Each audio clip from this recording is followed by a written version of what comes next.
Last April 19 ay nagdaos nga ng kanyang ika-18th birthday ang anak ni Kris Aquino na si Bimbi. Maraming mga artista ang nagpunta doon at nag-celebrate kahit simple lang ang nasabing paghahanda. Pero marami rin ang natuwa dahil patuloy ang pagbisita kay Kris Aquino ng kanyang mga kaibigan. Isa na nga dito ay si Kay Brosas na ikinuwento at nagbigay ng ilang mga pagpapahayag nang makita niya si Kris at natutuwa naman siya sa kalagayan nito. May wish din si Kay Brosas ang sana daw ay tuloy-tuloy na ang recovery ni Kris at makita nila itong muli sa telebisyon o kaya sa social media dahil namimiss daw niya ang pagiging masarap nitong kausap. Kwento ni Kay, at last nakapunta na ako kay Gorge Kris Aquino. Kahit medyo mahina at masama ang pakiramdam niya, super chika galore tulad lang ng dati. In fair, medyo nag-gain na siya ng konting weight. Nakakamiss ang Kris TV. Sana po tuloy lang natin dasal para sa recovery niya. At Bimp, sobrang nakaka-proud ka. Halos buong araw kami magkakasama kahapon.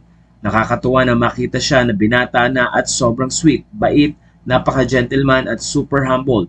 See you guys uli soon. Love, love, love. Sa puntong ito ay marami ang natuwa dahil nga dinalaw ni Kay Brosas si Kris Aquino. Matatandang nagkasama ang dalawa sa show ni Kris na Kris TV. Doon din nahasa ang pagiging mahusay na host ni Kay Brosas dahil nakasama niya si Kris. Kaya naman marami ang nagwi-wish at nagpipray na sana daw ay tuluyan na ang paggaling ni Kris Aquino at ayon na rin kay Kay Brosas patuloy na nagiging ng weight si Kris. Sa kabila ng kanyang nararamdaman ay hindi talaga mawawala kay Kris ang pagiging palakwento at maraming ang istorya na pwedeng i-share. Kaya naman ayon sa mga fans sana daw ay gumaling na si Kris upang mapanood nila uli ito sa TV at makapulot ng mga aral every time na nagkukwento at nagsasalita ito.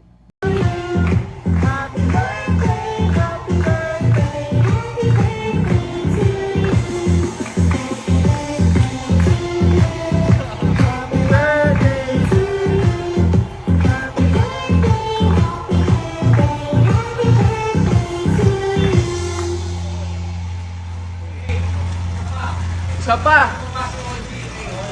For making my life so special and wala, like, speechless nga eh, speechless is speech. Thank you Tito Michael, thank you Tita Ann for setting this up, thank you everyone talaga. Love you too. Thank you for everyone who came. Shoot, oo nga, baka I might cry nga eh. Okay lang.